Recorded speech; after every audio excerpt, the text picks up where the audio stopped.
kaadhimamillee har'as isa nan jaalladhaan. Lebattu benattu lepadolu benunulu lepadera benattu lebattu benattu lepadolu benunulu lepadera.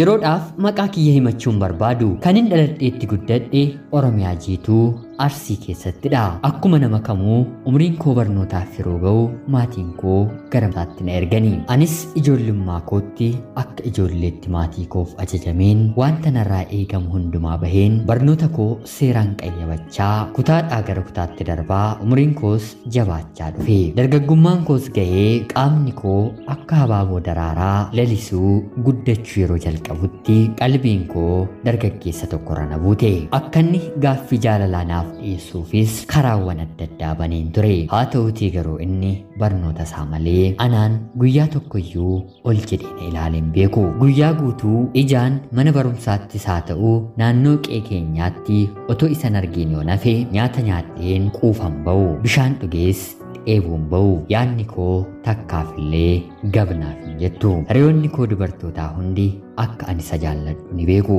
Sababa kanaaf ani isa nan jaalladha naan jedhanii nama maddiitti gonkumaa hin dubbatanii. Anis akka inni na jaallatu oduu sobaa waa'ee isaa faana wal qabsiiseen itti mammakeen dubbadha. Yeroon isa argu qaama koo guutuu rifeensa kiyyaa haga qeensa kiyyaatti na hollata. Wanti haga yoonaa na jalaan banne guyyaa tokko haadha koo waliin gabaa deemeen yeroon deebi'u mucaan kun hiriyoota isaa waliin gara kootti ni dhufa. Yeroo kana ani ba'aa harka koo irratti hin baa'u dagadheen lafatti gadhiiseen ijaan hiriyoota isaa waliin haga fuuldura kootii deemutti isa nan gaggeesse. Haati kiyyas na agartee maali mucaan kun hin maraatte moo meeshaa kan lafatti gatte jechuun dugda koo keessa na dulluqxe. Anis miira jaalalaan mo'amuu kootu gochaa kana akka raawwadhu waan na godheef of keessatti kolfeen kokkolfaa gara manaatti galee. Mana barumsaa deemeen yeroon deebi'u mucaan kun fuuldura kootti natti dhufeera taanaan danda'een isatti deemuu hin danda'u. Qaama koo hundumaatu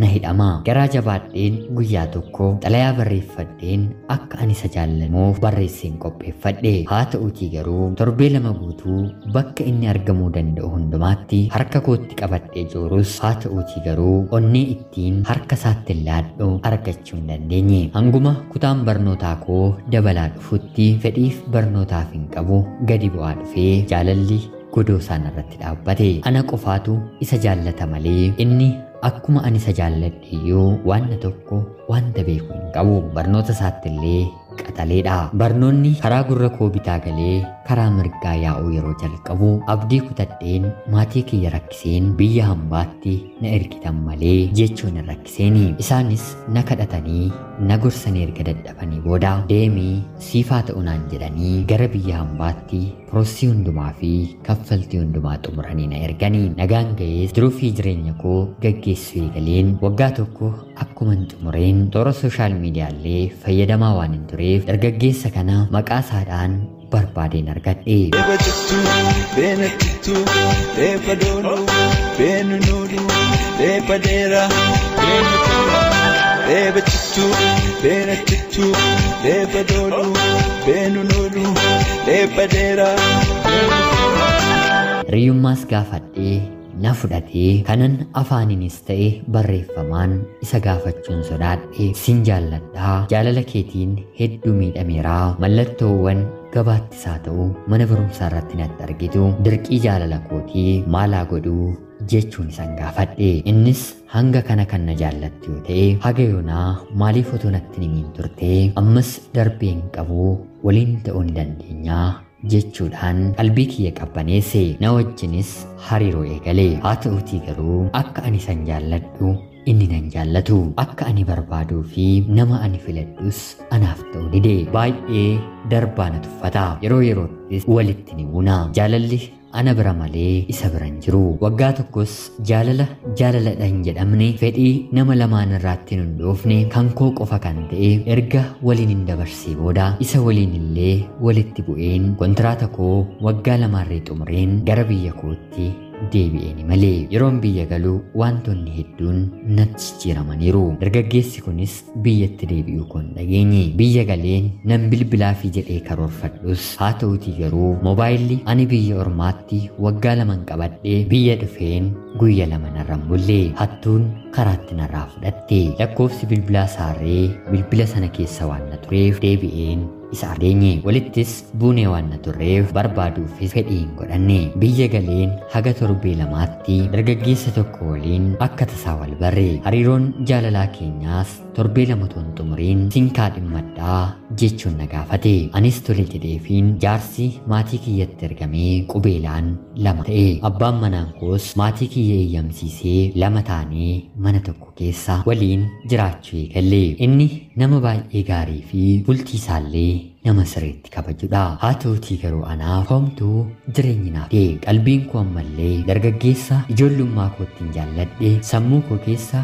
waggaa 10 ol tureef har'as ni jilbeenfata. Otuu waan tokko nutti hin hir'atiinis abbaa manaa kootiin biyya hambaan deemaa jedheen isa rakkiseen mana keessa deeme malee jedheen nagaa isa dhowween mala koo ammas gara biyya hambaatti raawwadhe. Akkuman biyya hambaa ga'eenis dargaggeessi ani jaalladhuuni inni immoo nan jaallanne baga gammaddee kaadhimamuu kee dhaga'eeraa jechuun gammachuu qabu yeroo naaf dubbatu ani immoo isatti aaree waan nan tureef aarii keetu kanarra na buusee sitti haa toluu jedheefi. Kana gidduutti abbaa manaa koo waliin walii galtee nan dhabe. Waa'ee dargaggeessa ani jaalladhu kanaa kana dura itti taphadhee waan hin tureef har'a biyya hambaa baheen ammayyuu isan jaalladhaa jedheen abbaa manaa kootti yeroon himu sekeendii tokkoof illee na waliin bilbilan taphanne. Maatii koo beeksisuun guutummaa guutuutti na hiikee narraa gargar bahee jireenya gara biraa dhaabbate. Har'as dargaggeessa ganamaan hin jaalladhe waliin karaa toora feesbuukii nan taphadha.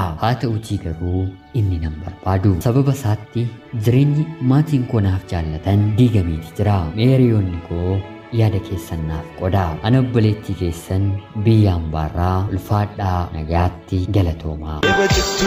Beenattu reefa dooluu beenu nuuduu reefa dheeraa reefa cittuu beenattu reefa dooluu beenu nuuduu reefa dheeraa.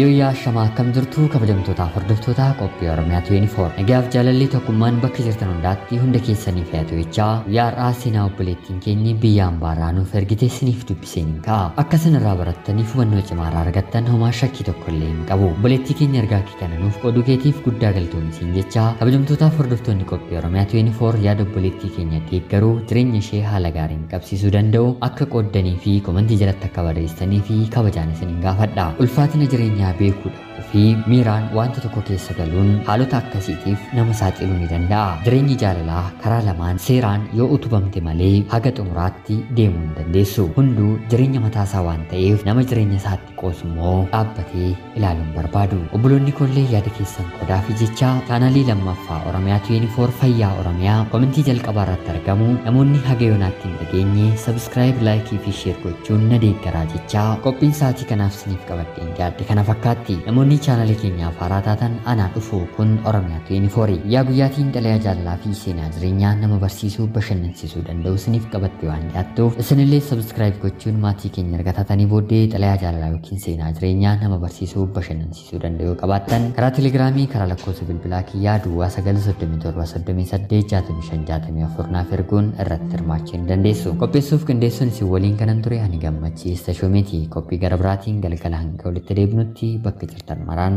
turtii gaarii. Beenattu reefa dooluu beenu nuuduu reefa dheeraa reefa cittuu beenattu reefa dooluu beenu nuuduu reefa dheeraa.